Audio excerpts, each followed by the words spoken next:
Hey, it's Conrad Thompson, and you're listening to What Happened When? With the voice of your childhood, Tony Schiavone. Tony, what's going on, man? How are you? Hey. It's another great week in the summer. Kids are back to school, I'm sure, all around. Yep. And we are so glad that wherever you are, you have joined us for another great watch along on What Happened When. And we're going to be talking about this a little bit more, but I've never seen Smoky Mountain Wrestling. In my life. So I'm excited about seeing this. That being said, what's up with you, Conrad? Man, how you doing? I'm doing great. I'm excited to be with you. I too have not seen a ton of Smoky Mountain. I have seen some, but this is a big show. It's going to be the Night of the Legends, which drew about 5,000 fans, had an all-time gate record of around $40,000. Of course, we know that Smoky Mountain was the dream of Jim Cornette. And famously, when he walked out after Halloween Havoc way back when, Stan Lane went along with him. Bobby Eaton stayed behind. And somehow, some way, Jim Cornette hooked up with iconic music producer Rick Rubin, and Smoky Mountain Wrestling was born. And this is a who's who who's going to come through here, including your old great close personal friend, Mr. Jim Ross. He's going to be all over this show. I am a little surprised to hear that you never caught any of this back in the day, Tony, like out of curiosity, just to see what your buds were up to. You know what? Here's a first. Jim Ross was in Smoky Mountain Wrestling? Yeah.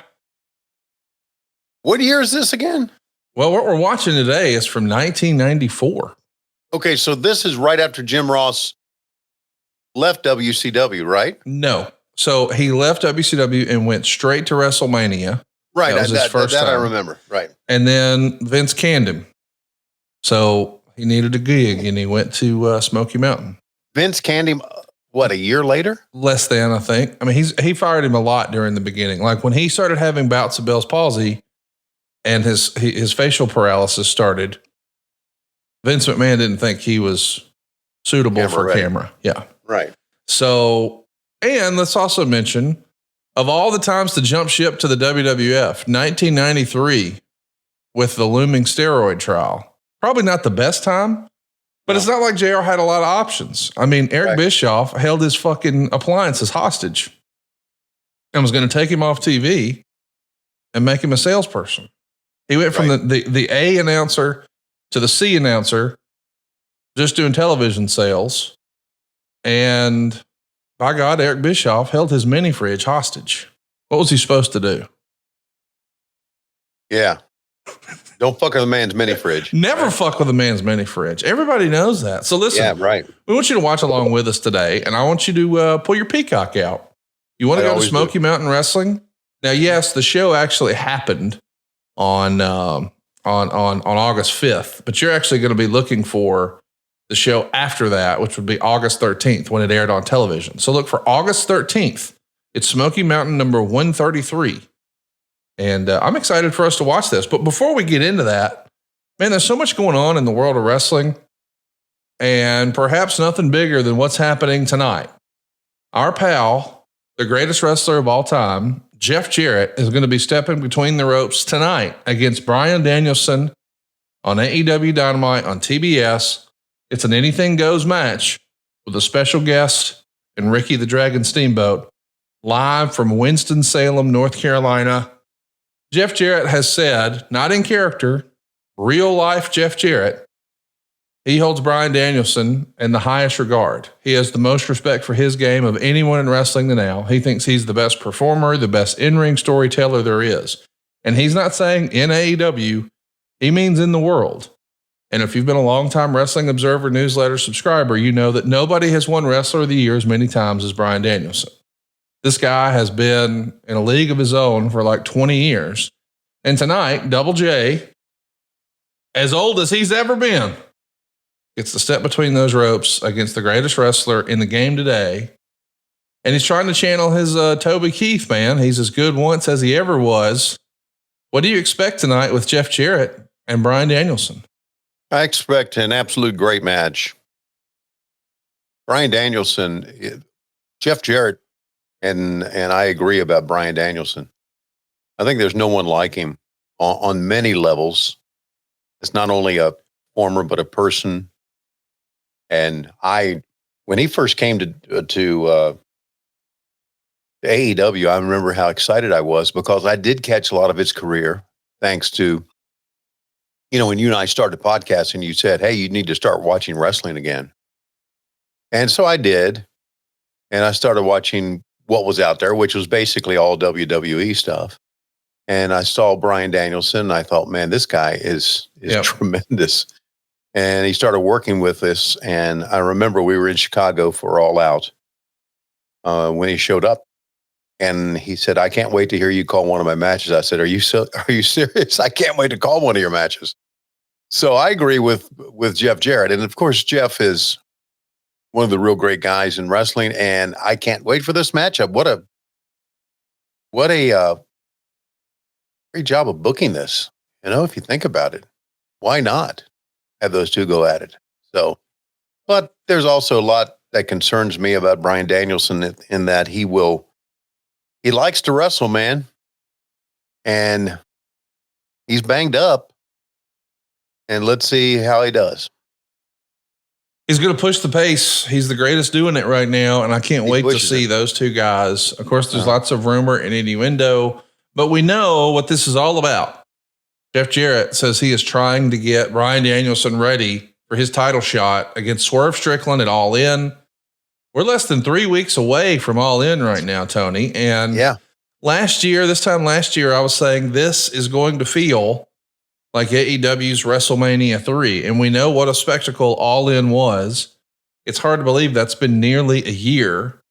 It felt like I'm sure I wasn't there, but I'm sure you had to feel walking around that building before it opened, before the doors opened for fans. What the hell are we doing? Like, this is a dream scenario. And you're getting to do it again. How pumped are you, Tony? All In on deck.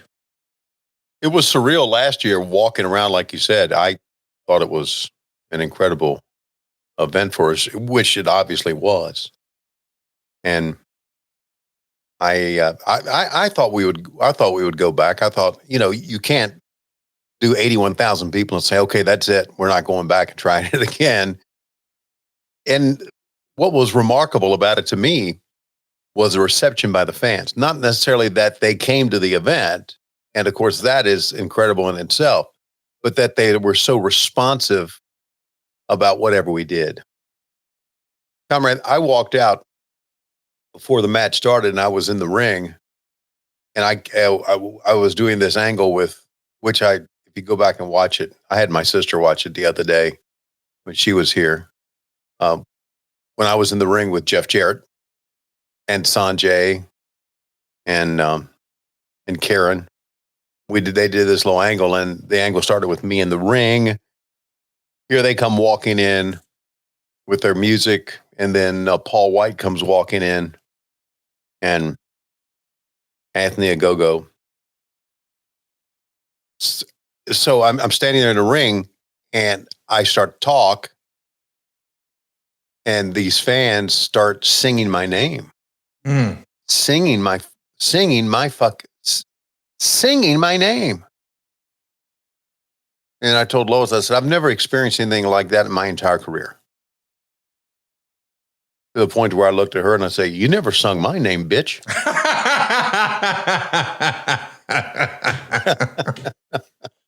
My God, I can't wait. I'm pumped for All In. It's going to be here before you know it. There's still tickets available if you're in the area and you can make it. AEWTIX.com has you hooked up. Of course, you can do what I'm going to be doing and watch live on pay-per-view. Can't wait. Probably throw a little pay-per-view viewing party. Always count on Dave Silva not showing up for that, so that should be fun. The tickets for All In? Yep.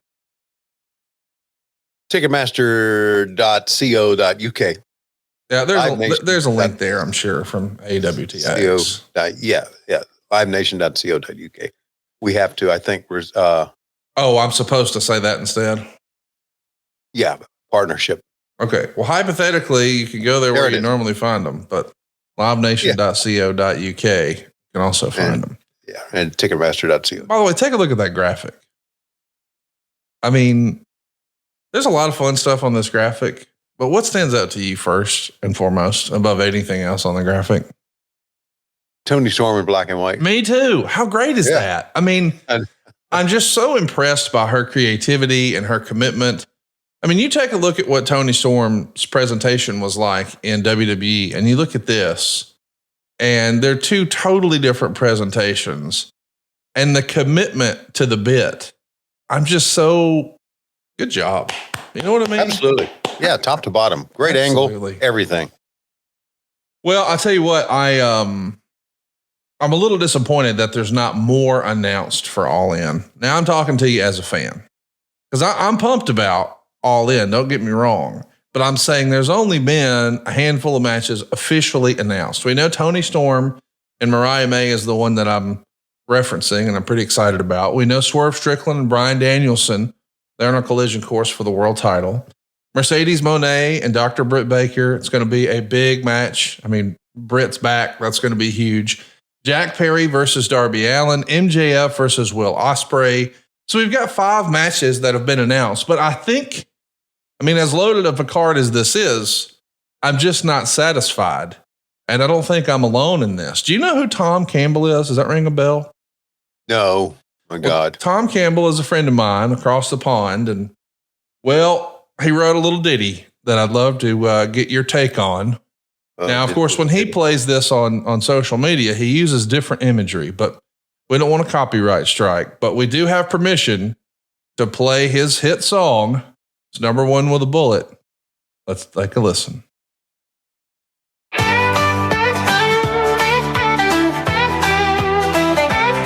Tony Khan, you coward.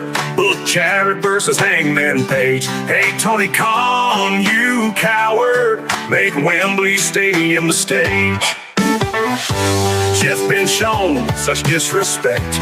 Over the line, that anxious cowboy step. Tom Campbell's best friend must make things right at Wembley Stadium on a Sunday night. Keep the all-in crowd all breathless with a great British guitar necklace. Hey, Tony Khan, you coward. Book Jarrett versus Hangman Page.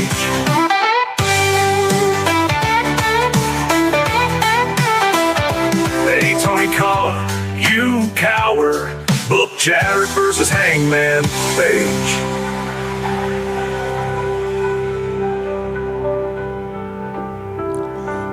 I just get so emotional every time I hear it.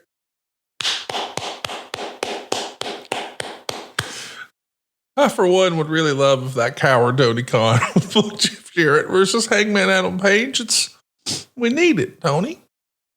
Yeah, I think we do.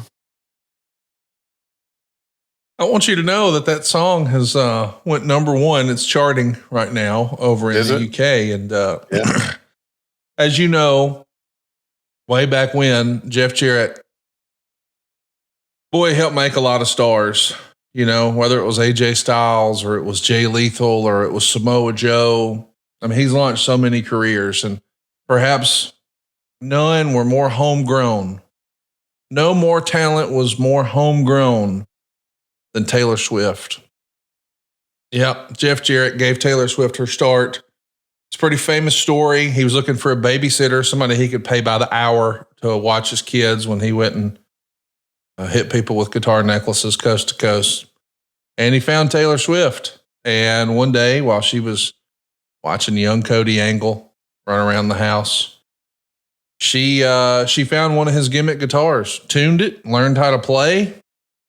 Next thing you know, she's an international superstar. So she has asked permission to cover Tom Campbell's Jeff Jarrett Hangman Adam Page song. So stay tuned for that.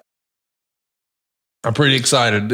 I think if we can get all the Swifties on board, Tony Khan will finally give us what we want, which is Hangman Adam Page and Jeff Jarrett. Well, I think if Taylor Swift would put over AEW, we wouldn't have to worry about much of anything anymore. Well, she's going to be there the night before. She is. And I'm just saying, if you're thinking what I'm thinking and I'm thinking what you're thinking, Tay-Tay's... You're not thinking what I'm thinking. Tay-Tay's already there. Okay. We could throw old Travis Kelce a little cowboy hat and just see what happens. Wow. She's actually going to be there the night before me? Yeah. At Wembley? Yeah. I knew somebody was there before, so I didn't know it was her. Taylor Swift. Yeah. I mean, that's a whole story you should ask Tony Khan about for real. Yeah. The links that AEW had to go to working with Taylor Swift's people with all the staging and all that stuff. I mean, she's kind of a big star and kind of a big star. I'm just saying that's what Jeff Jarrett does. I mean, you take a look at all the stars he's made, the Mount Rushmore of Jeff Jarrett stars is probably like AJ Styles. I'm taking a look right now. Samoa Joe. Yeah, Taylor Swift's on there though. I mean, of all the things he's accomplished, getting Taylor into music, teaching her how to play guitar. Right. Introducing her around Nashville to all of his music friends. Yeah. Everybody knows he's the world's greatest singer. He's the world's greatest entertainer. It just had to rub off on Tay-Tay a little bit. I think so. Well, here's what I think. I think that life doesn't happen bi-weekly, so why should payday? The money you earn can be in your hands today with EarnIn. EarnIn is an app that gives you access to your pay as you work, up to $100 per day, or up to $750 per pay period. Just download the EarnIn app and verify your paycheck. Then access up to $100 a day as you work and leave an optional tip. Any money you access plus tips are automatically repaid from your next paycheck. And this is excellent for someone who has a last minute gift for a loved one, or they need a special night out or an unexpected trip to the vet. Maybe it's good news or bad news. Man, life comes at you pretty fast. And EarnIn is there to help you with that new dress or school clothes, or maybe you're just a little short on your upcoming rent. Make EarnIn a part of your financial routine and join EarnIn's over 3.5 million customers who say things like, when I think about EarnIn, I think about financial stability, security. It gives me a lot of peace of mind. So download the EarnIn app today. That's spelled EARNIN in the Google Play or Apple App Store. Now, when you download the EarnIn app, type in What Happened When under podcast when you sign up. That'll really help the show. Type What Happened When under podcast. EarnIn is a financial technology company, not a bank, subject to your available earnings, daily max, pay period max, and location. See earnin.com/TOS for details. Bank products are issued by Evolve Bank and Trust, member FDIC. So I got to be honest. I thought you were more musically inclined. You didn't see that number one with a bullet, that All In song that Tom Campbell put together? No.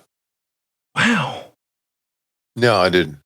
I don't listen to current music at all. Well, it's on the radio. You turn on Sirius XM, they're playing it today. On 70s on 7? No, that's a brand new song. See, so I wouldn't have heard it because that's what I listen to, 70s on 7. Or I listen to my own stuff on Apple Music. I listen to stuff from the 70s and 80s. That's it.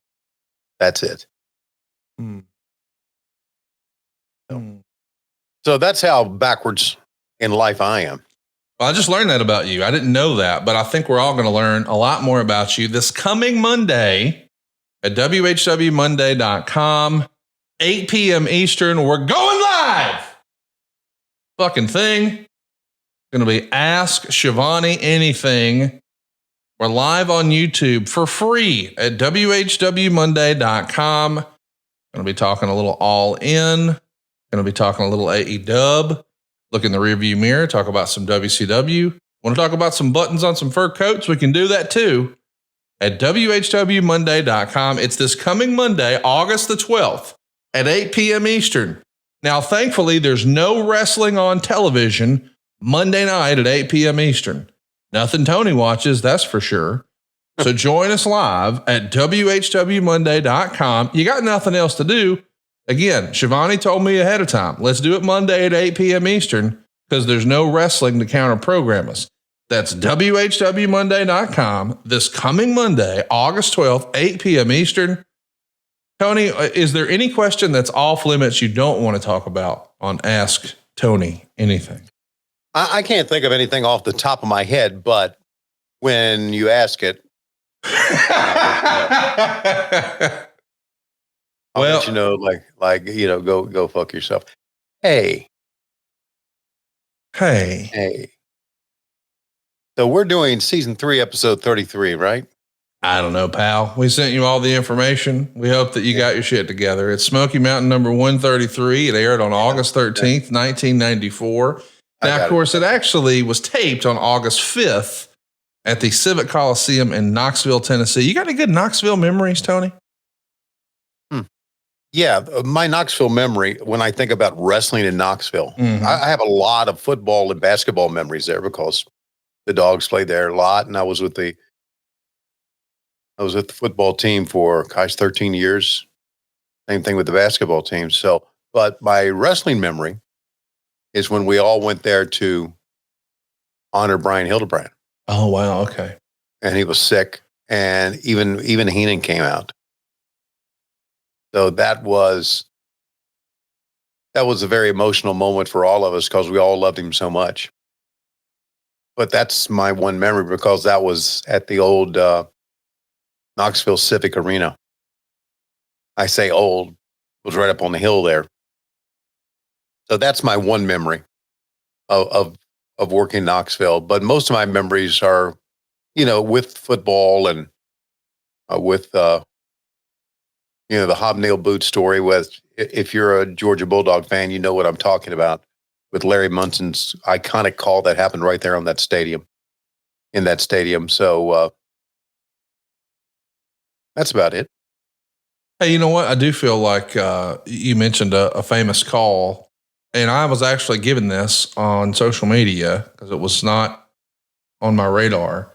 But you actually lost a friend of yours, a famous legendary broadcaster recently.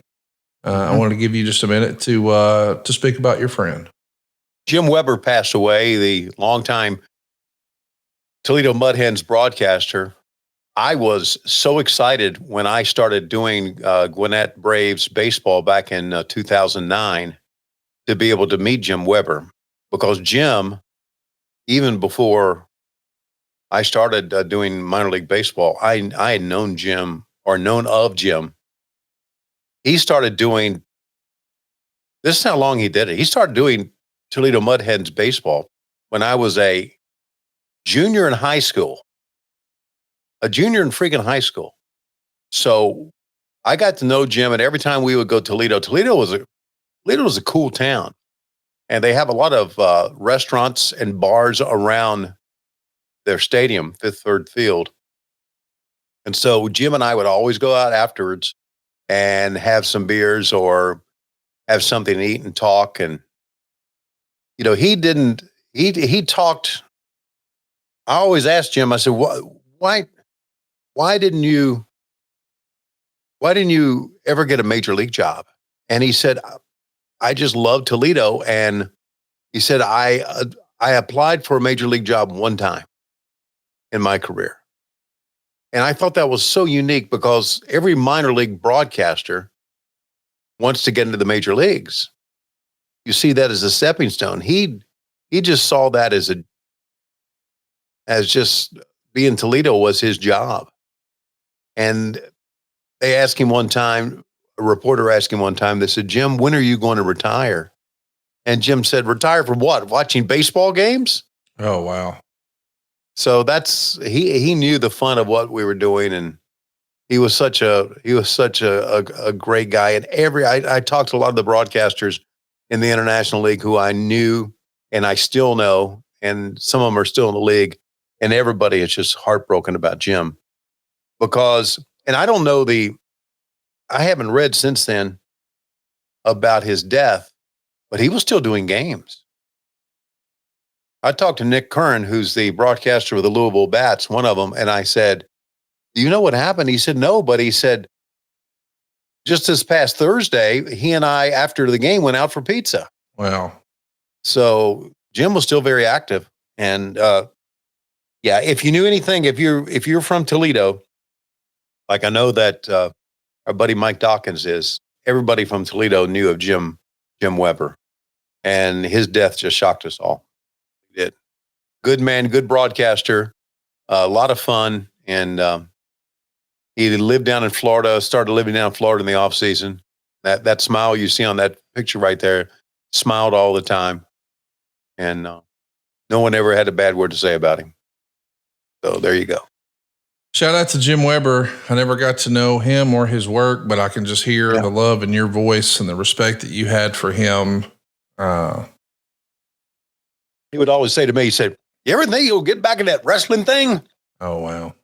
And I said, "No, Jim, I'm going to be doing Gwinnett Braves baseball forever." Well, life comes at you pretty fast. Okay. A little bit of a curveball there. Yeah. Again, we're going to be watching some Smoky Mountain. We're watching Night of the Legends, which is a big doggone show. And you mentioned earlier that you felt like your only Knoxville memory was the Bryan Hildebrand show, but y'all actually did a Clash of the Champions there. Do you even remember that? No, I don't. It was Bobby Eaton versus Ric Flair for the world title in 2 out of 3 falls. I remember that match. Yeah. I remember him. Yeah, but I don't remember where it was. The undercard had Luger and Muta, the Diamond Stud, and Tommy Rich. How about this? Rick and Scott Steiner against Chono and Hase. Wyndham and Anderson against Pillman and Elegante. It's a crazy show. It was Clash of the Champions 15. Went down June 12th, 1991, in front of 5,000 fans. Here's how much of a nerd I am. Anytime I see June 12th, I think, hey, that was ECW One Night Stand in 2005. But here you go. Clash of the Champions, way back when. That Steiner match was a rematch from Japan. Japan, absolutely. And you know what's funny? It was Jim Hurd's, the first match he talked to me about. When I finally hooked up with Jim Hurd after all these years, that was the match that left the biggest impression on him. Their match over in Japan.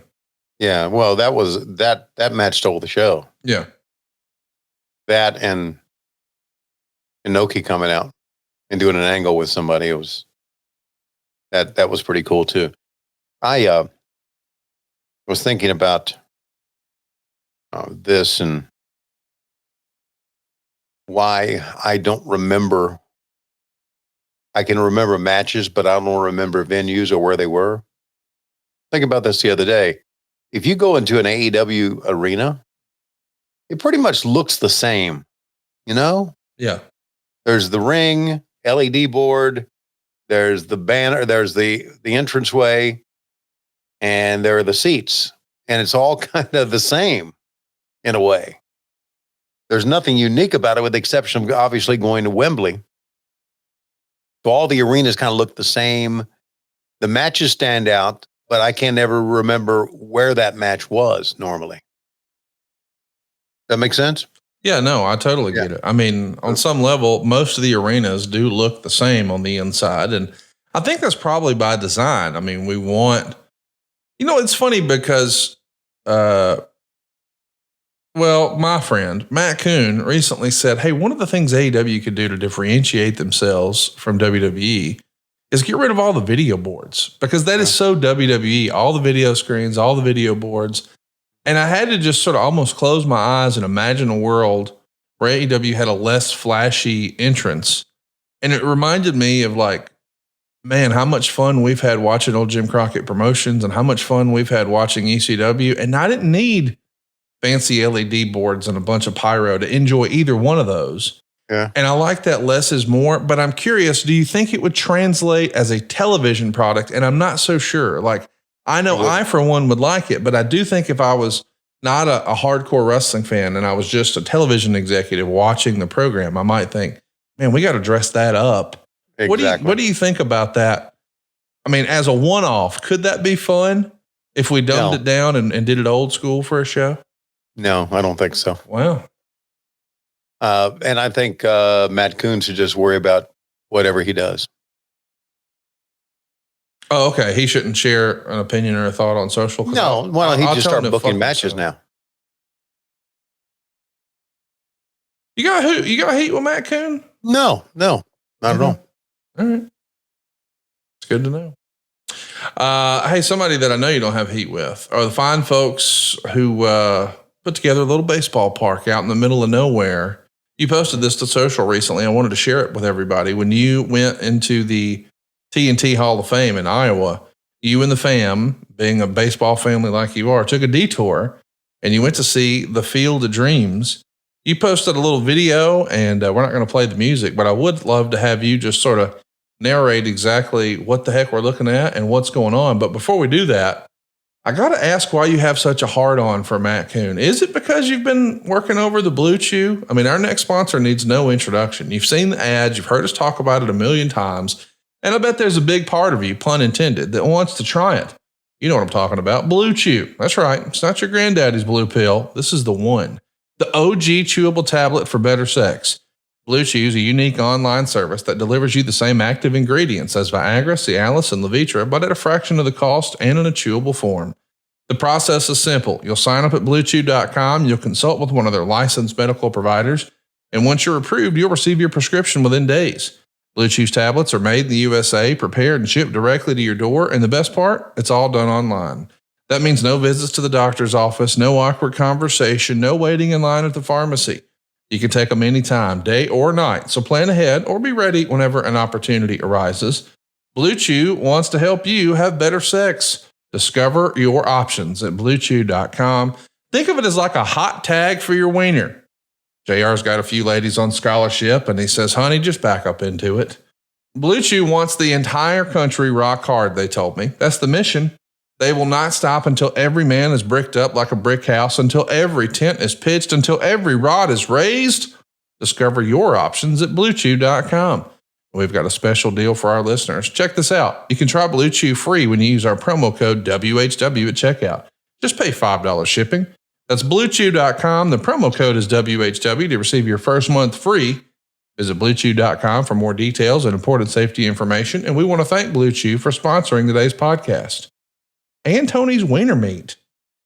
So without further ado, let's roll that wiener meat. Let's roll that beautiful bean footage from the middle of nowhere, Iowa. Got to unmute yourself, I think, here, Tony. What are we looking at here, Tony? This is the original Field of Dreams movie site that is out in the middle of a cornfield. And I was there with my family, and of course, if you build it, they will come. There's the farmhouse and the store. And look at me and go the distance, huh? And also my Jason Taylor was there. There's some old lady with me.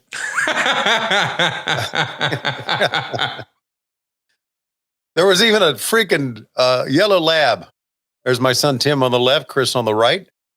This was exciting for all of us to walk around and see it. And there's Tim and the dog. Our family loves dogs so much. This was really a big deal for me because I remember watching this. Is my grandson Jackson, and I'm playing catch on the Field of Dreams with my son. Well, yeah, with my son Chris on the Field of Dreams. So I'm getting ready to walk into the cornfield, and then my sister Franny, my daughter Laurie, who, by the way, put this video together. She did a good job. Yeah, she did a great job with it. And we spent about an hour there, and we had to go on to Waterloo, but the weather was perfect. And I even told Lois, I said, man, I could live at this farmhouse. No, you couldn't. Yeah, that's what she said. No, you couldn't. No, you're just so nostalgic and you love it, but you couldn't. Yeah, it was just a wonderful day, and the weather was perfect, and a lot of people, and with my family enjoying it. When we found out that I was going to be inducted into the Hall of Fame, Chris Schiavone said, "We got to go to the Field of Dreams." That's the first thing he said. I said, "Okay, let's find it on the map." And it was a little bit east of Waterloo, so we had to go past Des Moines. From Des Moines past Waterloo into, I think it's the town's name, Dyersville, Iowa. Yeah.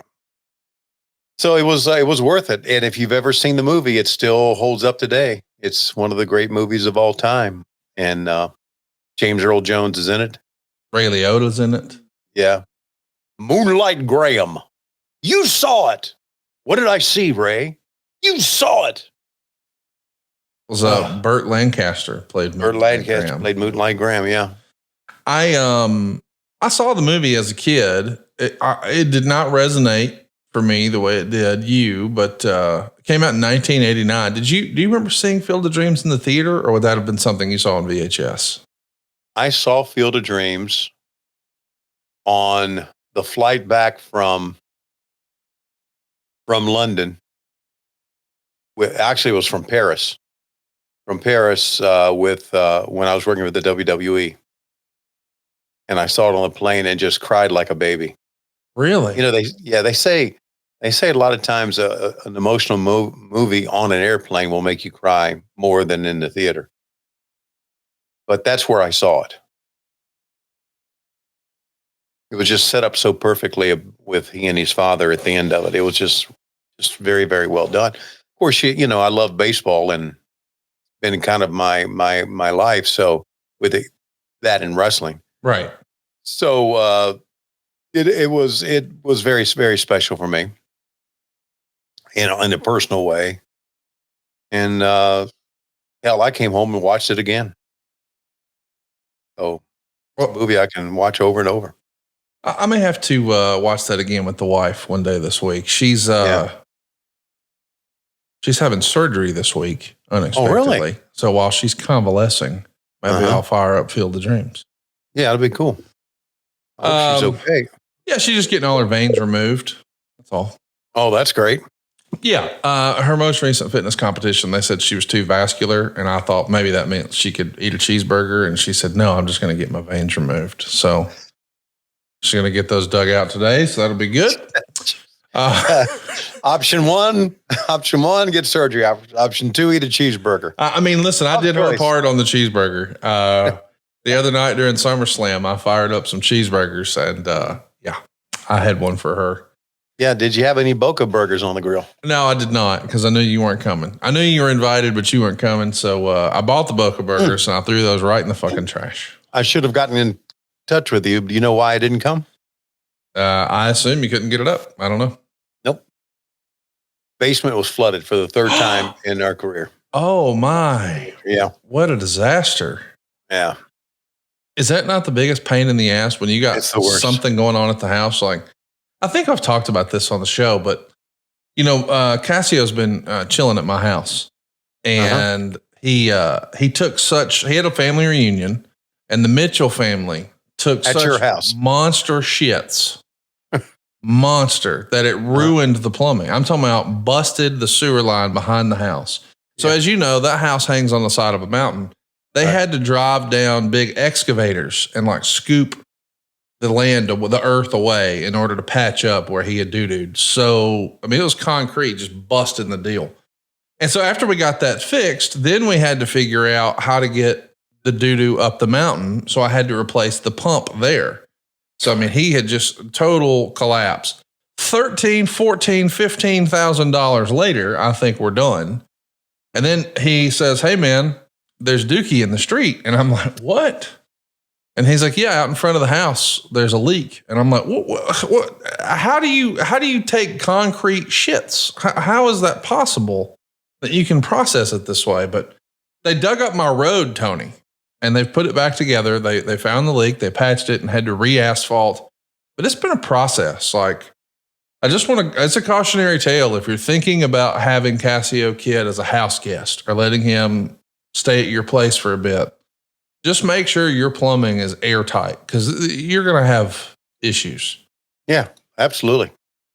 Then there's Hank probably shitting all over the floor. Well, what's funny is he was, I think a lot of people thought, hey, he's just going to find a cool spot to rent. Well, it turns out that's not an option for him. So my man Cassio Kid had to go buy another house, and I'm happy to report he found one, and I believe he's under contract now. But he didn't have a choice to rent because of Hank.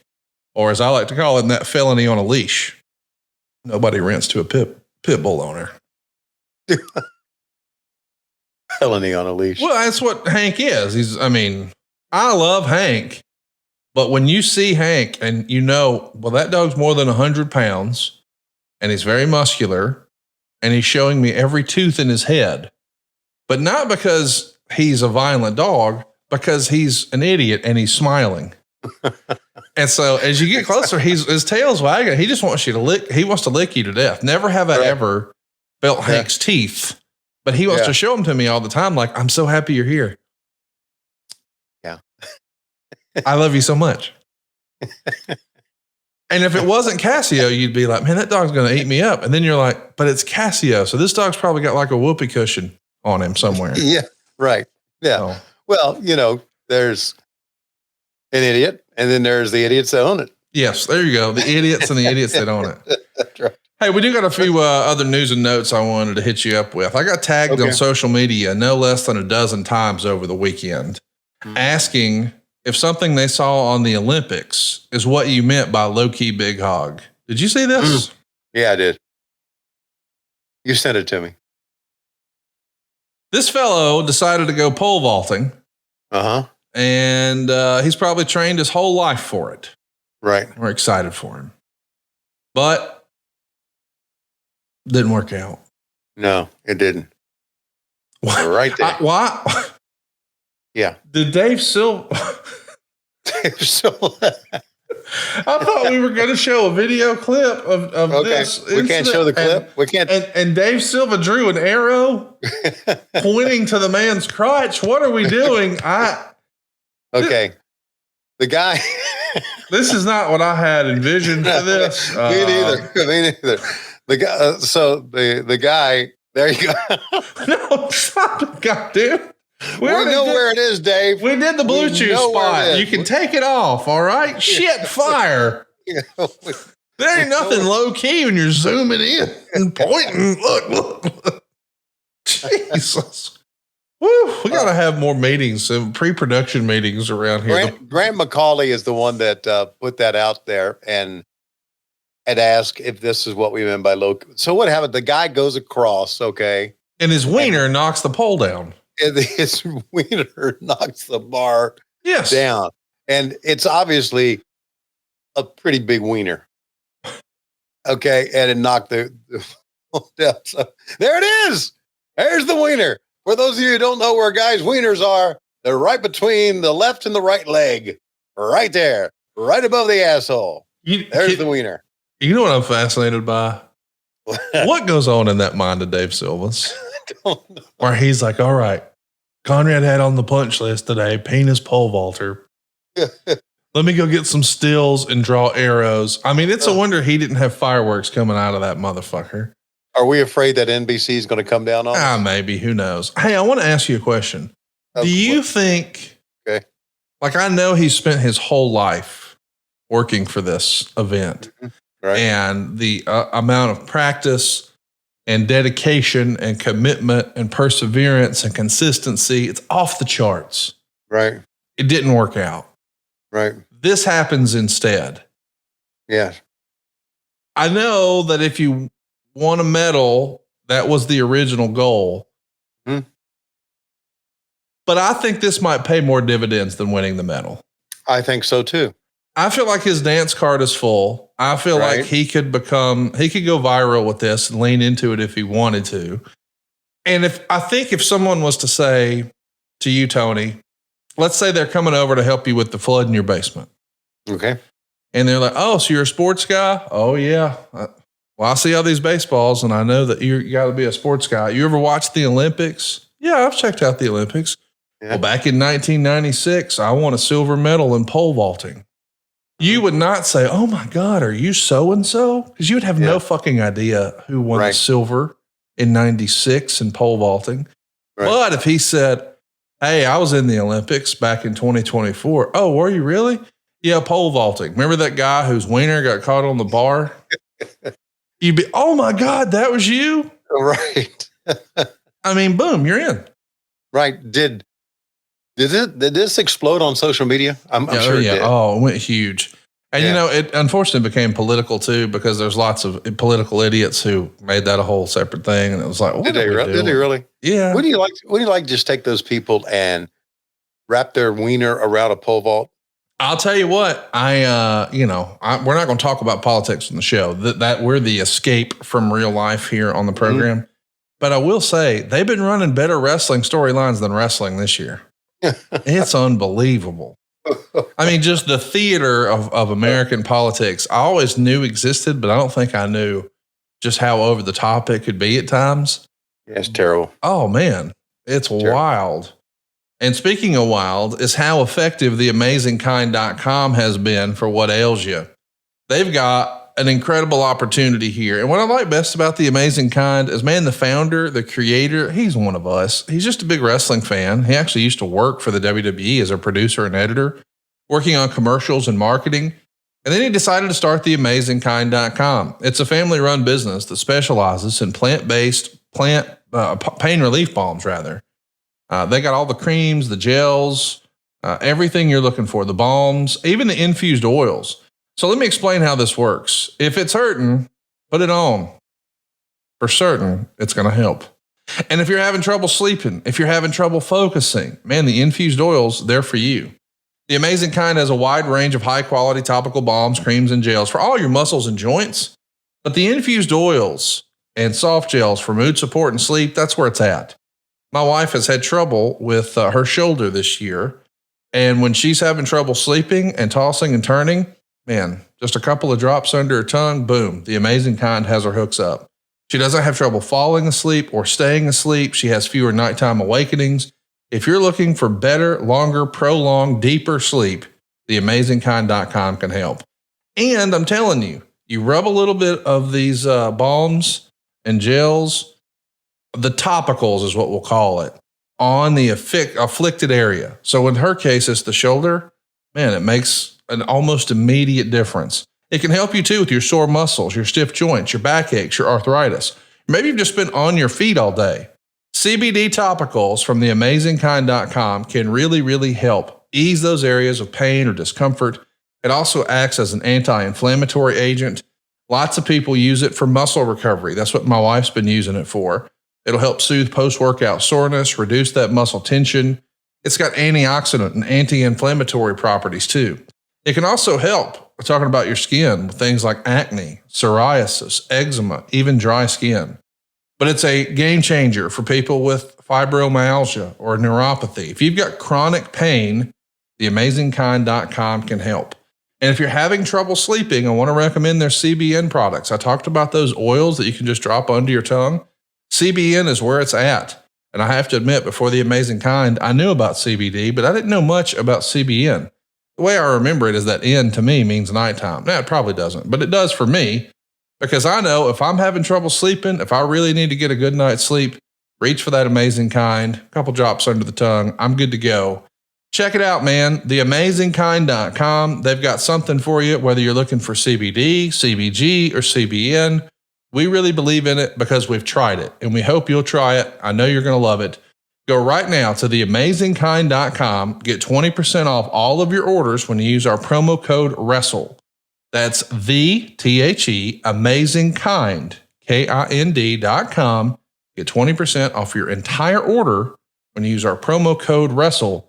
You're going to get the hookup on those plant-based pain relief balms, creams, and gels for your muscles and joints.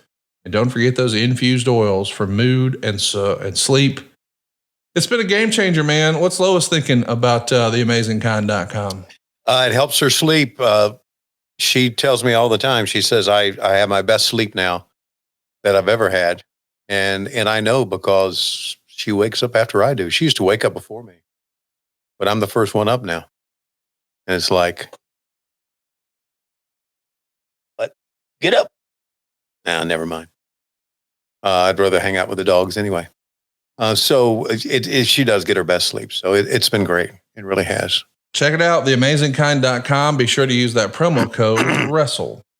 Tony, I know you didn't have a chance to watch SummerSlam over the weekend, but I did want to mention that your old pal Rick Steiner's son finally has WWE gold.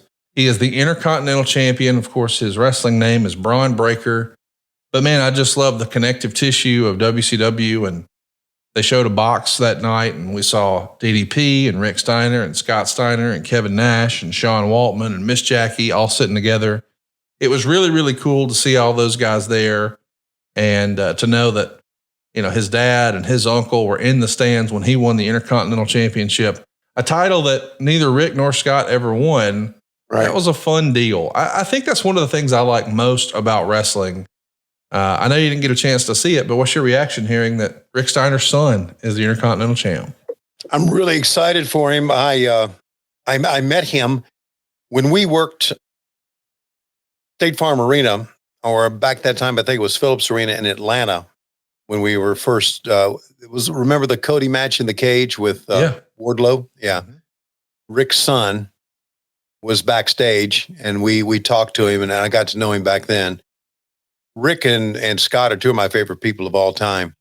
I think probably because they have so many, we have so many great stories of them pulling pranks on people. And I'm excited for the family. I'm excited for the kid.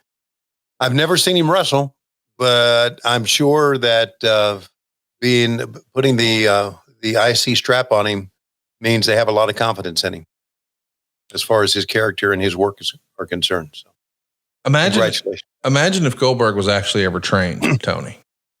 Okay, that's Braun Breaker. Like the explosiveness, the intimidation, but also, I mean, the speed. I'm a big fan of Braun Breaker. Super happy to see him having success and just love that connective tissue of you and the Steiners. And hey, speaking of things that have happened to former WCW personnel, did you see over the weekend that Mongo, our pal Steve McMichael, has finally taken his rightful place in the NFL Hall of Fame? Isn't that great? Fantastic. It's just, it's horrible to see his health the way it is, but it's wonderful that they recognized him. That's a wonderful and sad picture all in one. Totally agree. Super happy for him. And that bust, if you get a chance, man, go out of your way to see that Mongo bust up close. He looks like a damn Disney character. Yeah. I mean, he looks like he's here to save the princess. What a handsome fellow. What a great career. What a heck of a man. And what a story of perseverance. I don't think a lot of people thought that Steve would have made it to today, but he did. Yes, right. And he made it to see himself go into the Hall of Fame. I'm just delighted that it happened. It felt like a movie, and I'm just happy for the whole family, really. You know, Steve, even before, he always deserved to be in the Hall of Fame. Yes. Don't be one of those jackasses that say, "Oh, only because he's so critically sick that they stuck him in the Hall of Fame." Bullshit. He always deserved it. He was on arguably the greatest NFL team of all time. Maybe not even arguably. And he was a mainstay on that great defense. And so he'd always deserved to be in the Hall of Fame. So I think it's wonderful. I really do. I think it's wonderful too. I'm glad to see that he's there. I think we've covered everything that we needed to talk about, current stuff. I'm ready to watch a little old school Smoky Mountain. Again, we hope you're watching along with us. This aired on August, 13th, 1994. Yeah. Right. Episode number 133 on Smoky Mountain, as it's called on Peacock. It's season 3, episode 33. That's season 3, episode 33. Tony, I'm locked and loaded on my end, but I want you to kick it old school. Can you give us a countdown? Not throw to a friend or something pre-recorded. Let's just call it in the ring, as they used to say. Let's go to Smoky Mountain Wrestling, season 3, episode 33. You ready? It's Sting. No, wait a minute. That's the wrong one. Hold on a second. Here we go. In 3, 2, 1, play. Here we go. The Smoky Mountain opening. It's fun to see graphics and video from 1994 here, is it not? Yeah.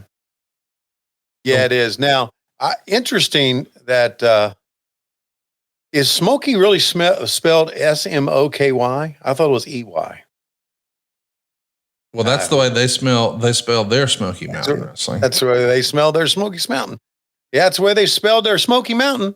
There it is. How about that? Very weird, but interesting. This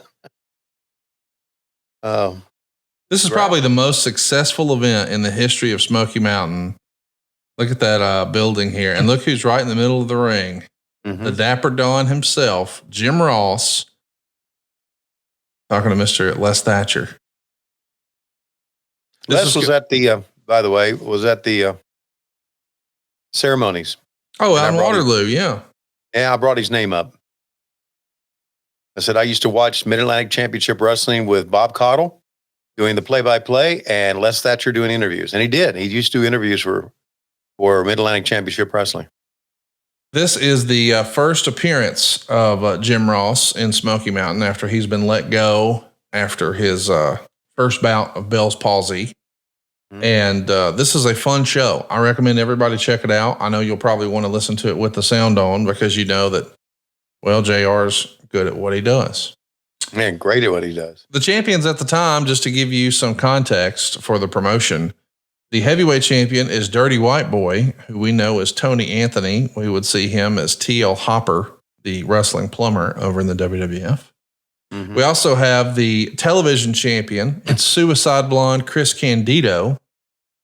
The tag team champions are Primetime Bryan Lee and Chris Candido. So Candido is a double champ here. And as we've mentioned, we're watching this show from the Knoxville Civic Coliseum. Yeah. We do a little bit of a break. And then what we just saw there behind the desk were JR and Les Thatcher, who tell us due to time constraints, we won't be seeing the entirety of Night of the Legends, but selected highlights. And then he's going to toss to our opening contest. It was a Legends tag team match that we're joining already in progress. The special guest referee is Mac McMurray. And what we're seeing is Cowboy Bob Orton Jr. teaming with Dirty Dick Slater, take on the Mongolian Stomper and Ronnie Garvin. How fun is this, man? You want to talk about old school legends and names? You got them all here. Absolutely. And it shocked me that Ronnie Garvin didn't have spiked blonde hair here. Right? He has brown hair. And then I look at Slater when I first glanced at Slater, I'm thinking, is that Pillman? See those blonde locks that he has? And the blue star on the trunks, maybe. Yeah. Yeah. And just, when he turned sideways and you could see that he had a little bit of a belly, you knew it's not Pillman. Yeah. I knew it's not Pillman. And then the Mongolian Stomper, how old was he in the ring? That's a great question. Let's take a look at that. He had to be like ancient because he looks ancient. He was born in 36, cuz. Jesus. Wow. So he was in his 60s here. Oh, almost 60. Wow. He was 58 here. If my quick calculations. Technically 57. He would turn 58 later in the year, but yeah, you're real close. Yeah. And by the way, looking at him, he looks older than 57. He sure does. I'm not saying this to be ugly. He does not look like he's Jeff Jarrett's age. No. Like Jeff Jarrett looks better now than he did in 1995. We just watched that old show from last week. And yeah, it's funny. Why do you think that is, that people just looked older in the 80s and 90s than they do now? Because of all the things that are available to you to look younger now. I mean, you don't think these guys are running around getting Botox and shit, do you? No. I'm talking about workouts. Oh, I see. I'm talking about supplements. I'm talking about, there's just been so much that they can do to you for you medically now to help your longevity. Do you think that there's less alcohol consumed now in the business than there used to be? Yeah, there's no doubt. I think that's got to be part of it. I mean, I don't think we spend enough time talking about that, but I do think that back in the day, it was sort of expected and understood. As soon as the matches were over, hey, we got the beer on ice. Yeah, exactly. And we're going to do that until we go to sleep, whether that means we're in a bar, in a restaurant, or we're in a car, or we're just back in our hotel room. I just don't think that exists these days. Now I think it's more, hey, we're going to go hit the vape pen and play some PlayStation. Yeah, that's true. But also there's another thing too, and that is the time you spend on the road. It's way different. Yeah. Way different. Listen, these guys back in the day, and of course the day basically is not here in 94 is not what it was in the 80s, 70s, or 60s. Those guys went from town to town, worked every night, and didn't get much sleep. Still got up and tried to work out, and most of them did. Many of them did. And that took a toll on the body. It really did. So that's why they aged a lot more than they do today. So yeah, it's changed a great deal. I mean, you've heard people talk about in major league locker rooms or in football locker rooms, a lot of the guys are on their phones right now, instead of talking to each other on their phones. Right. I don't find that in wrestling. I go into a locker room and I see guys talking to each other a lot. And I thought about that the other day. I'm thinking, I know everybody's got a phone. And I know if you go into the airport and everybody's waiting for an airplane, everybody's on their phone, looking at their phone, playing a game, reading, email, whatever. But in a wrestling locker room, there's a lot of conversation going on, which I always thought that was pretty good. And I make it my point to go into the men's locker room every show to say hello to the guys. And there's some on the phone, but it's not that they're all staring at their phones, looking down and not looking at each other. They all are talking, which I thought was very cool. Anyway, that's what's going on in today's locker room compared to, like you said, in the locker room back then, where the beer's on ice, got to hit the road. Guys would work and they were gone. Yeah. A lot of guys work today or girls work today and they'll stay for the entire show because they want to watch what's going on. And I think, to be very honest with you, and it's because of television, probably, today's wrestler is more of a fan than they were back then. Does that make sense? Yes. Because you couldn't see as much wrestling back then as you can today. There wasn't streaming. Basically, you could see if you were in Knoxville, you could probably see Turner, WWE, and something local, and that was it. But now you've got pay-per-views, you got streaming, you got YouTube.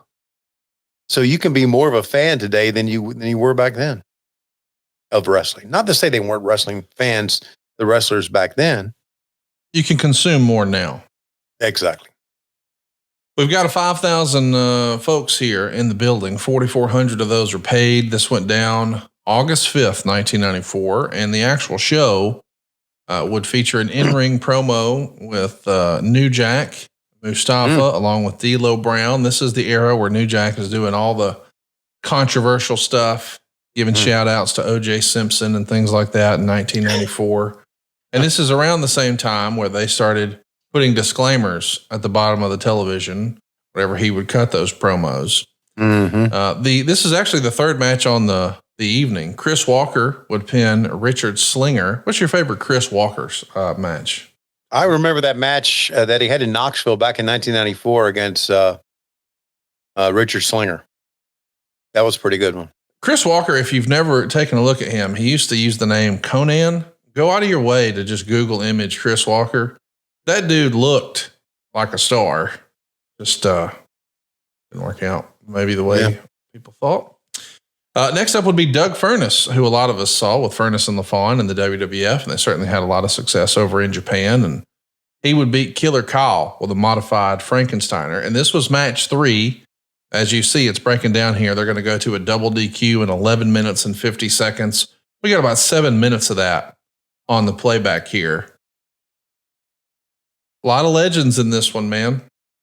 I was so disappointed, to be honest with you, that this was on Peacock because I really wanted to listen to JR and be able to track some of the audio, Yeah, WWE doesn't allow us. They don't want anyone to know about Peacock. Once upon a time when they were in the business of selling subscriptions, they encouraged, hell, that's the reason Bruce got hired on there. They would see the big spikes on the back end and think, man, this guy's got influence. And so as that deal changed, and now they're just getting a flat fee from Peacock, well, they don't give a shit. Right. So they're not interested in us telling people to go sign up anymore. But here's that segment we were talking about with New Jack and Jim Ross. So Jim Ross is in the middle of the ring here, looking as only he can look. How would you describe that tie that he's sporting? That is a very fashionable tie made up of amoebas and barbecue stains. There you go. It's a Men's Warehouse exclusive. He's going to introduce the Gangstas, Mustafa Saeed and New Jack. They're going to be talking about their controversial comments from Smoky Mountain Television. And their entrance theme is Public Enemy's Can't Trust It. Of course, you can't hear that if you're listening on the network. That's one of the things I hate most. And I know that it shouldn't have ever happened in the beginning, but the old Jim Crockett Promotions and ECW and even Smoky Mountain, man, they could get away with playing traditional music because it was under the radar. So they weren't getting a lot of legal flack at the time. But obviously the WWE being a multi-billion-dollar corporation, man, how much does it stand out when you see a Confederate flag in person now? Oh my God. Like that I know I grew up in the South. So, when I was a kid and even back in 94, it was pretty common to see those around. But now through 2024 eyes, it's like, wait, what the hell? Yeah, I know. I can tell that in Knoxville, Tennessee, this will be some real heel shit going on right here, brother. Oh, dude. When they walked out looking back and forth at all the white people, it's like, yikes. Man, no wonder he had heat. Yeah, they're saying that the Knoxville chapter of the NAACP has had comments about what he's been saying on TV, and that they're going to have to, as Smoky Mountain Wrestling as an organization, they're going to have to put a disclaimer up during the interviews should they go over the line. And it even says, we're going to see here in a minute when they get a tight shot of New Jack. The views of the Gangstas are not those of Smoky Mountain Wrestling or this station. And this is really what helps get New Jack an opportunity to work with Paul Heyman. Of course, we know there in ECW, he became a megastar. Right. He's going to start this promo calling the fans here in Knoxville redneck hillbillies. It says something like, every time you get one of us that wants to be outspoken, you want to silence us. And he's referencing Martin Luther King Jr. and Medgar Evers and Arsenio Hall as African Americans that have been silenced. But he's here and he's going to stay here as long as he wants to be here. And if you don't like it, come train to be a professional wrestler. Wow. How about that? I'm not so sure this would fly today. No, he says some more things that I'm not going to repeat because I'm a white dude and I shouldn't be saying them. So you can probably imagine some of the things that he's saying. But he's saying some things that are getting people fired up. And then he finishes the promo with something that's so simple but so effective. Kiss my black ass. Well, there you go. And let's hear it for, I know he's no longer with us, but let's hear it for quite a performer. New Jack wasn't he? It was all character work. And boy, he got that character over. He had authenticity. It felt believable.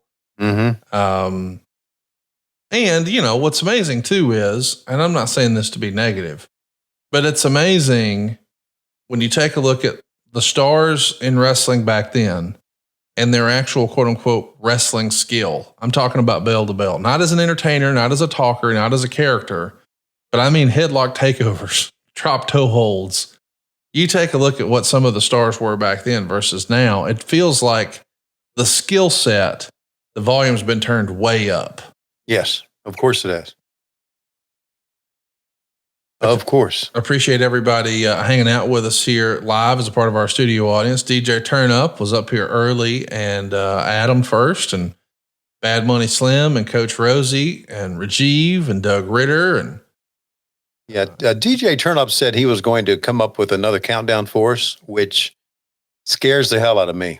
I love it. It makes me happy because DJ Turn Up and I want the exact same thing. And if New Jack were here, he would say, Tony, why don't you read rap again? And Tony would say, nope. Any song? No song. All right. What about Tony Reed's Country? Can we do that?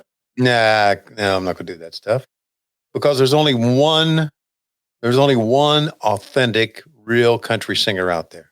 Jelly Roll. No, George Strait. Come on.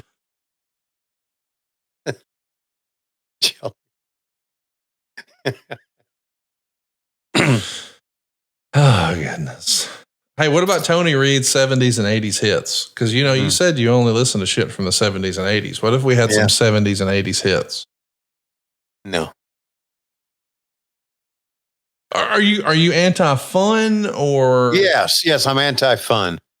All right, well, let's just fucking stare at I'm anti-Tony making a fool of himself. What did you think this show was exactly? This is welcome to Tony making a fool of himself. What about Tony learns how to read? Can we do that? Hey, Coach Keith has arrived. Oh my gosh. I was worried. I was wondering, is he ever getting off work? Yeah. Now we know he's off work. Yeah, he was sleeping. Hey, DJ Turnup has a great idea. If you're not going to read rap songs, could you just read Pornhub comments? DJ Turnup needs some psychiatric help. I don't think so. I think DJ Turnup needs to come hang out. I think he could. Yeah.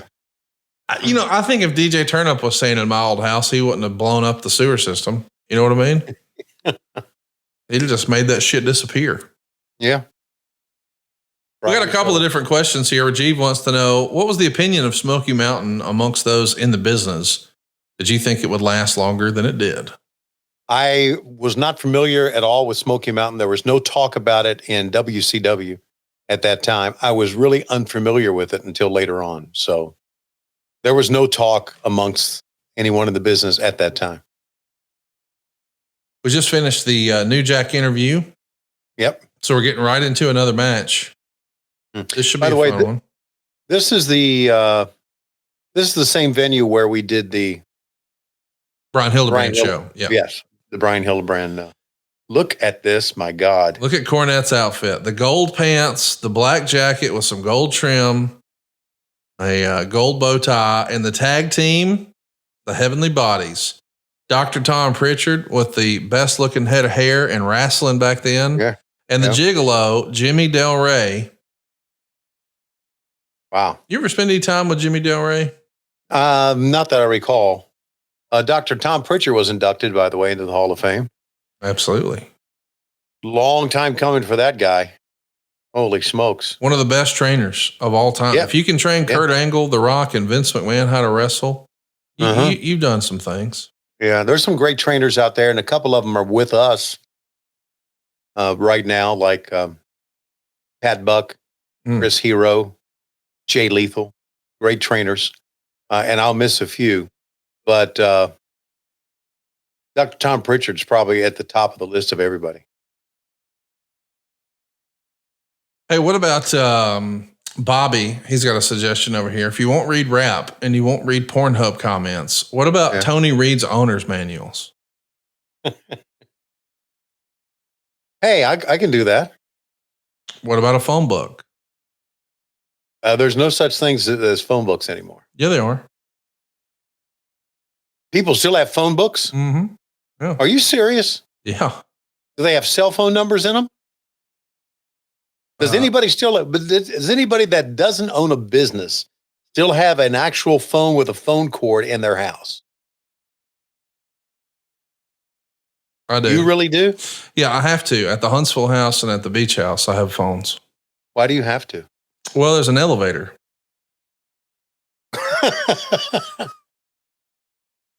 Okay, there's an elevator. Tony, let me ask you a question. Yeah. Let's say you're at my house. Oh, look, wait, take a look at this. We got a stock car come into the ring here because it's the Thrill Seekers. It's the Heavenly Bodies, Dr. Tom and Gigolo Jimmy Del Rey taking on the Thrill Seekers, a very young Lance Storm and an even younger, I believe, Chris Jericho. Oh my God. How about that, man? Get out of the car, kids. Are they Okay. And look at that hot start. Little distraction and Lance Storm and Chris Jericho getting after it. Yep. The Thrill Seekers song was Danger Danger's Rock America. And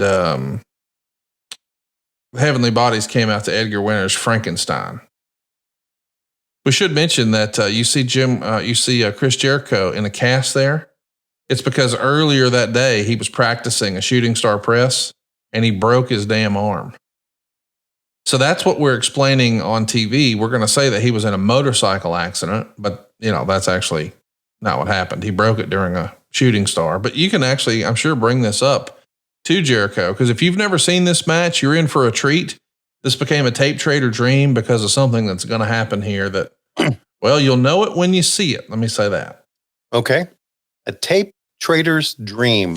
Yeah. Back in this day, lots of people were tape trading. I'll admit I wasn't even watching wrestling in 94, but when I got back in 96, very quickly I learned about tape trading. And I mean, almost every week in 97, I was getting another tape of something, whether it was the IWA King of the Death match or whatever.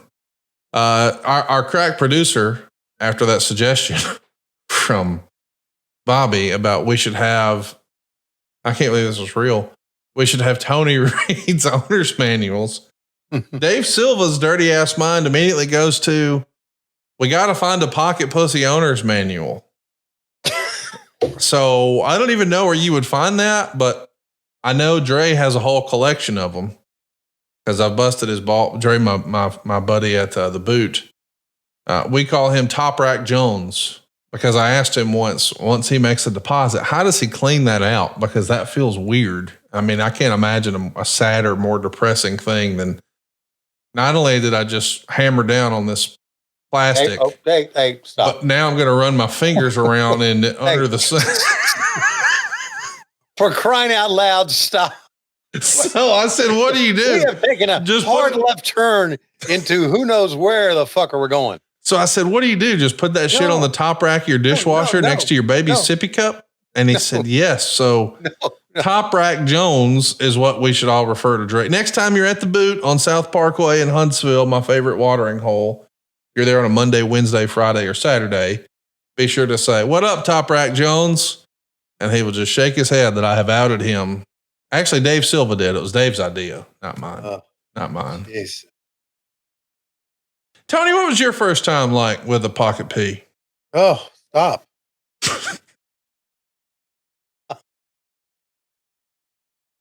You think Klondike Bill had one back in the day? And you son of a bitch, okay? Son of a bitch sent one to my house. Yeah, you did. You sent one to my house. And Lois says, well, what's that? I said, I don't know, but it belongs in the trash. I don't think I sent it. Son of a bitch. Oh, yeah. Yeah, you did. Oh, yeah. Good.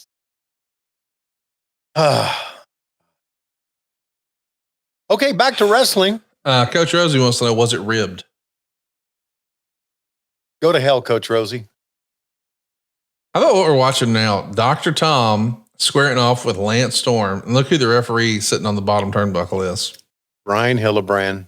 And with a wonderful mullet of his own, by the way. What a gimmick he was too. Suspenders, bow tie, mullet. I love it. Yeah.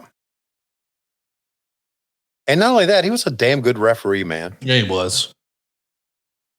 Who's on your Mount Rushmore of referees? Oh my God. Tommy Young. Done. Bryan Hildebrand. Two. Got two left. Well. Nick Patrick, Earl Hebner, Charles Robinson, Aubrey Edwards. Well, I'm gonna go. Bryce Remsburg. Yeah, I'm gonna go with our guys. Aubrey. Fucker. Oh goddamn. Well, don't ask me. All right, the current ones don't count, so we'll disqualify Charles Robinson. Okay. Tommy Young. Who do we say second? Bryan Hildebrand. Bryan Hildebrand. Okay. Nick Patrick. Earl Hebner. A good one. Just came to me. Earl Hebner. That's a good one. I like that one. Yeah. Gavin Napier wants to know, is this before or after New Jack told OJ to keep up the good work? This is after. Okay. The murders, of course, happened in June. This is August. So he would have said, good work. Yeah. Oh my God. Can you believe that was said on television? Oh my God. Oh my God. Coach Rosie wants to know, and this is a more current AEW thing, because if you weren't watching SummerSlam and you were watching AEW over the weekend, he says, "How dare you let Mariah May call you a bitch?" Saw her sit down next to you at the announce desk. "Can I speak now? Can I speak now? May I speak now, bitch?" It was great. She just sat down and looked at me with those beautiful eyes, and I said, "Say whatever you want to say." Yeah, I bet. Yeah. She is such a cool girl. She really, when she first came in, she was so unsure of herself, and she was wondering about, did I make the right choice, and am I ever going to be used? And damn, she just kind of just made that angle work. Her and Tony both. No doubt. Fantastic stuff. Go out of your way to see it. She's the one that smarted me up to people online getting into the bitch comment. She said, "I saw it online." Well, this is the night of. Afterwards, I saw online where you called me a bitch. I went, I'm sorry. She said, no, you can call me a bitch. I said, "Okay, bitch, keep walking." And we both laughed but she's such a cool girl. Her and Tony both. Hey, why did you shut down our bitch t-shirts? I just don't need to. We had so many bitch designs and you shut them all down. We have many bitch designs? Oh man, we made like 4 or 5 bitch shirts. Okay, we have any bastard designs? You haven't said bastard on TV yet. If whatever you say on TV, I'll turn into something. You know what I'm saying? Like you're like my adult speaking spell. Words fall out of your mouth, and I'm like, "Look, we can do something with that." It's just because I just wanted it to. You don't like having fun. I got you. Yeah, I don't like having fun. I know that. It's well documented. Yeah. Hey, I do like having fun. I want you to pull up your Google machine. I know we're watching a great match here. They're actually going to go quite a ways here. It's a 15-minute, 36-second match. Yeah, I want to make sure we see the. Oh, you'll know it when you see it, bud.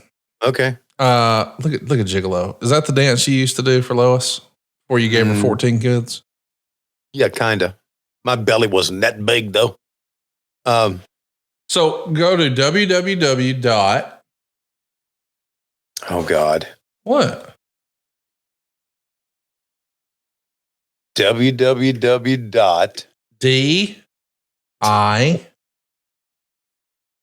Okay. CKL.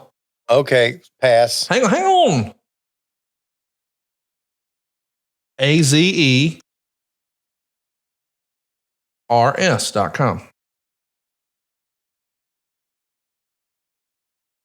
You're looking at dicklasers.com, and I actually got my dick laser yesterday. I'm pretty excited about it. I'm going to be using it today for the very first time. This is not a sponsor. I just found it, thought it was hilarious. And I said to myself, I can project 5 dicks. Yeah. You can shoot dicks on people, on the wall, anywhere you like. Charge it up with a USB-C and you're all good. 5 different dick designs. Hey, Conrad? Yeah. Okay, I'm going to exit out of that and go back here. No, we don't need to we don't need to highlight these people. You don't think I'm going to have fun pushing dick lasers? I'm going to have a lot of fun. Oh, are you? Oh, yeah, dude. How many fucking idiots in the stands are going to start? Oh, shit. I didn't think about that. That's a good call. Yeah, right. I'm encouraging bad behavior. I wasn't talking about doing it at a wrestling show. Don't do it. Don't take a dick laser to a wrestling show. I didn't even think of that. Jesus Christ. I was just thinking I would go shoot it around Dre at the bar, No. Mm-mm. Fuck that. Fuck that. Yeah. Should we go boob lasers instead? They got boob lasers. No. I just don't think boobs are as funny as dicks. No. Anything on a laser should anybody that shoots a laser, okay? Oh, here we go. Should have that laser stuck right up their ass. Oh. And to where every time they pull down their pants, they see the dick thing fly out somewhere, on the wall. So anyway, back to wrestling. Yeah. Jesus Christ. What the fuck's wrong with you? Look at that. See the blood? Yeah. Whoa.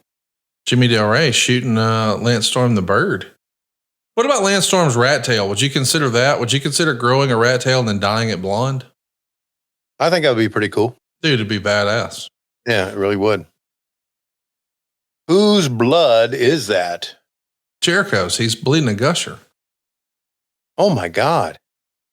In his left hand, flips it over to Hildebrand, who's got it in his right hand. Wow. Look at that. It's like, I've done enough. Yeah, I mean, I think he got it. Yeah, he did. Maybe he probably took some aspirin too that day. And drank some coffee. Uh-huh. Wow. You got to ask Jericho about this when you sit under his learning tree tonight. Jesus Christ. By the way, this was a fun time for a lot of smart marks. About 50 newsletter readers from all over the country came down for Smoky Mountain for the week. They had 3 shows. They put folks into the Hall of Fame. I mean, Jim Cornette was very welcoming to the smart fans here. Uh-huh. I wish you would have attended one of those. I think that could have been fun. Yeah, I think so. You know, I've always had, no doubt. I mean, I'm shooting here. I've always had a lot of respect for Jim as a friend and what he has meant to the business. You know, his book, he autographed the book to me and thanked me for being part of, you know, the 80s. And because, you know, I talk about this a lot, how proud I was to have been holding the microphone for Ric Flair, right? And the Horsemen during the heyday. And I was there when Jim Cornette became a national star, right? Yeah. So I'm very, very happy and proud of that too. I mean, there's a lot that I'm proud of in wrestling. A lot of it has to do with back in the Crockett era, that I was there when guys who were basically stars on a regional level became national names. So that's pretty cool. And Jericho, I'm surprised he didn't bleed to fucking death. And not only that, I bet you they didn't clean up the ring the way we do now. Oh, no doubt, dude. Yeah. I mean, now if there's spots of blood, they go in and scrub it. If there's a lot of blood, they just put on another mat cover. Yeah, another canvas. I'm wondering, I know the WWE, I don't remember with AEW, but WWE actually put several canvases on before the show. Do. So if you need to do that, right, you're not fiddle fucking around trying to throw one over. It's just easier to take one off. Right. Yeah. We have a crew out there that just pulls it right off. Absolutely. In my research, there was a whole write-up about Smoky Mountain and how him being Jim Cornette, appearing on WWF television as a manager and portraying a more comedic role there may have actually hurt his own business here, where he was one of the top heat getters. So maybe they took it a little less seriously when they saw him on national television, being a little sillier, a little goofier.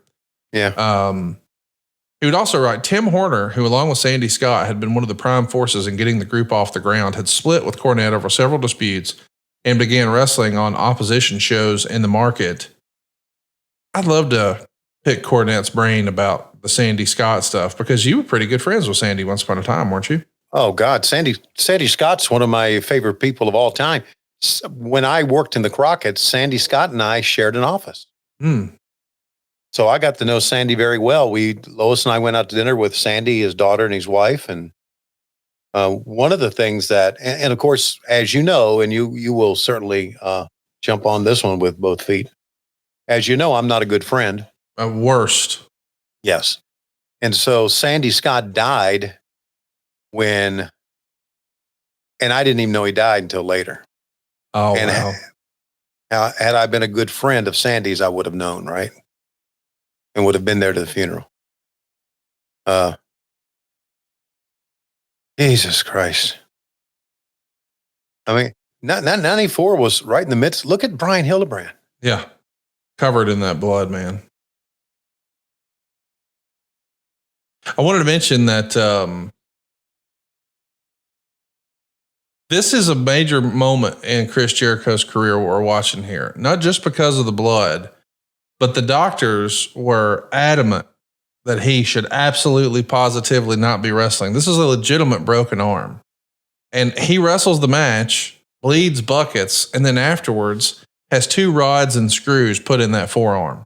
Jesus Christ. He does this needing surgery and wrestles a match with 1 arm, bleeds absolute buckets for it, and then afterwards has surgery with rods and screws. And I know that Jericho has his critics online these days, and people point to, out of the ring stuff, or they don't like his character in AEW, or they've got this opinion here or there or whatever. But you take a look at this and you don't have to question his commitment and passion and love for pro wrestling. Goodness gracious, what a performance by Chris Jericho here. He has always given us everything. Yes. That he has. And not only that, take a look at the many different things that he has done in AEW. Yes. Now with the Learning Tree and with the Jericho Appreciation Society and all that, he always can take something and make it work. And this thing he's doing right now, it's working, man.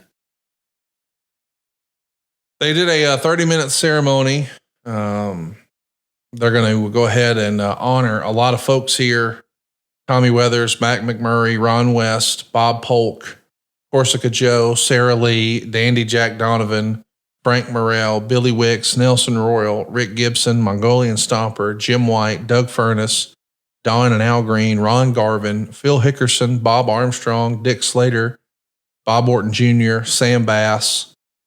There's just a lot of Ron and Don Wright. I mean, there's a lot of folks here who got honored. By the way, what we're seeing here is a fun little piece of business. That is indeed Chris Jericho in there. He's tag teaming with primetime Bryan Lee for the tag straps against the Rock and Roll Express. You said Chris Jericho. I'm sorry, Chris Candido. Chris Candido, yeah. Yeah, so Suicide Blonde Chris Candido teaming up with primetime Bryan Lee. And there you see it. The Rock and Roll Express just won the Smoky Mountain tag titles. Tommy Rich was on the outside, handcuffed to Tammy Fitch, is what they call her at the time. This is before she was Sunny. Right. This is where she got her start, right? Yes, absolutely. Yeah. So Cornette is absolutely in love with Candido. I mean, evidenced by the fact that he's both tag champ and TV champ. Right. And thinks, man, he's young. He's got a good look. He loves the business. He's a hell of a worker. Right. He can cut promos. He's a character. We got to get this guy. So they get him down there and he's impressed with Tammy and thinks, man, maybe we could do something with her. And Jim Cornette really helped launch her career in a big way because she gets mega heat here. And they're actually going to be teasing through this show in the little post-match angle that they're going to be doing hair versus hair, Ricky Morton's hair versus Tammy Fitch's hair at the Fire on the Mountain show. How crazy is that? Wow. Wow. We're watching right now, Les Thatcher, the man I watched do those local interviews. It's just some footage here. Yeah, so this is the clips now from the tag team rematch here. Right. Hair versus hair grudge match. They went 38 minutes and 41 seconds. We're just getting the highlights here. But my goodness. And this is pretty much closing out the show here, isn't it? Yeah. And then we'll see a little promo, I think, to finish it up. And then that'll be it. Another New Jack promo? No. Wow. The shit they got away with back then. My God. Chris Walker and Richard Slinger of All Japan got 1 star in the opener. Doug Furness and Killer Kyle got 1.5 stars. Let me saw that New Jack promo. The Legends match got 3 stars. The one with Dirty Dick and Bob Orton. Right. The tag match that we just saw got 3 3/4 stars. Then we saw the Thrill Seekers and the Heavenly Bodies. That got 3.5 stars. Dirty White Boy would beat Terry Gordy by DQ. And Gordy didn't look so good here. Okay. 0.5 star. Cowards Wave the Flag match. It's Hawk and Armstrong and Smothers against the Funks and Bruiser Bedlam. 4 stars here. Wow. So this is a big night and a big match. Fire on the Mountain the next day, which is what we're watching, does 1,800 fans in Johnson City, $15,000 gate. They see the run in there from the Gangstas. Yeah. And that'll do it. So it's a 1-day reign for the Rock and Roll Express. Chris Candido and primetime Bryan Lee have won the titles again. And Tammy comes bouncing into the ring. It was written here that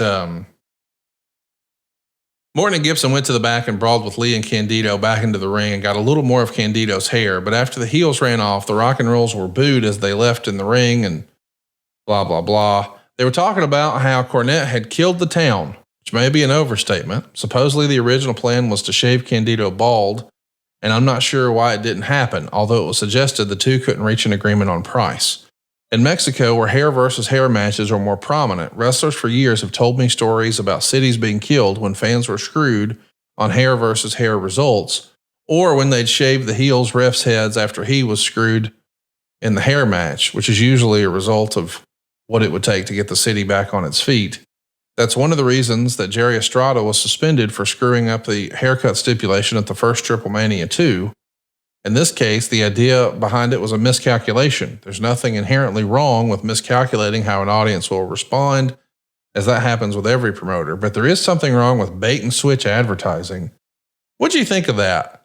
You know, we promise we're going to cut somebody's hair and we don't really skin them. Do you think that is that big a deal? Yeah, I think you got to give the fans exactly what you advertise or what they expect. I think one of the things I'll still think this is that killed Jim Crockett Promotions was a lot of the no-shows. And there were a lot of them. A lot of dusty no-shows back then. Just didn't feel like going. And it's wrong. It's absolutely wrong. And, you know, that's one thing that Tony Khan is very, very much into. When something happens and we can't give the fans exactly what they want, he doesn't like that. Hey, I wanted to, I know you didn't see it, but over on SummerSlam over the weekend, they had Jelly Roll make an appearance. Oh, wow. And they had A-Town, one of their tag teams. Oh, wow. And a little confrontation with Ron Killings and Miz. So it was a funny ha-ha segment. But Ron Killings referred to the other tag team as Ricky Morton and Robert Gibson, the Rock and Roll Express. Oh, and wow. they got multiple shout outs at SummerSlam and even had Ron point to one of the guys and say, "That's Robert. He just got his eye fixed." Oh, wow. Cassio and I just covered our mouth like, first of all, love that Ricky and Robert got a shout out. Secondly, can't believe people are making fun of Robert's eye on fucking television. It blew me away. Oh, wow. Oh, I can tell you're excited. Yeah, I don't give a fuck. All righty then. Thought we would talk about Rock and Roll Express and SummerSlam, but fuck me. We did talk about Rock and Roll Express, but not about, we shouldn't talk about Robert's eye. And I don't give a fuck what they did in SummerSlam. All right then. Except for Braun Breaker getting his moment. That's cool. I didn't know you had heat with Rock and Roll Express. Now I know that. Don't have heat with the Rock and Roll Express. No, you hate them. I mean, you made it real clear. No, I didn't say that at all. Tried to give them some flowers. You told me to shut the fuck up. You know what? I hope a flock of geese are in your kitchen. They're not. Yeah, I hope they are. I hope they end up in there one day. Hope you go, take a piss, and then I'll go down and have something to eat. And they're all surrounding your kitchen there. You know what? I'm looking forward to and bite you in the dick. Here's what I'm looking forward to. You nothing happening, son of a bitch. What's that? As folks are listening to this, it's Wednesday. Yes. And you're not home. You're in Winston-Salem, North Carolina. Yeah. But you know who is home? Who? Lois Schiavone. Oh, and Lois Schiavone is going to get a baker's dozen pocket pussies delivered Amazon Prime to the front door. And you're going to have some explaining to do. I'm getting them ribbed. I'm getting them not ribbed. Your top rack of your dishwasher is going to look like the Rock and Roll Express's hotel room in 1986. Just wall to wall cooter. And on that note, Tony, it looks like it's about that time. A baker's dozen.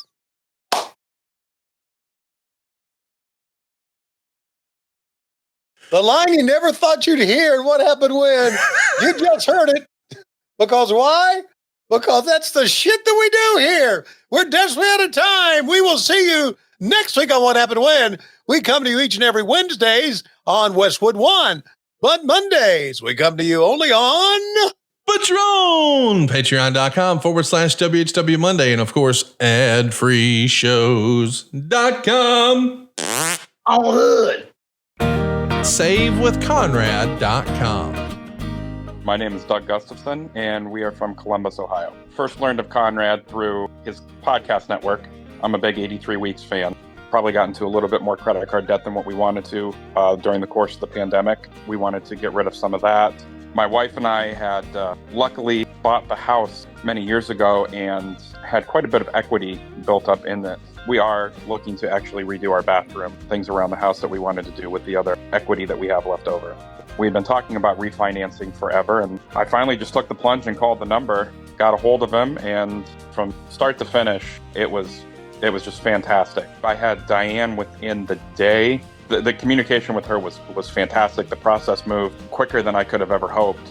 My name's Doug Gustafson from Columbus, Ohio. I ended up saving $800 a month with Save with Conrad, and am able to also update our bathroom. NMLS number 2129, Equal Housing Lender. SaveWithConrad.com.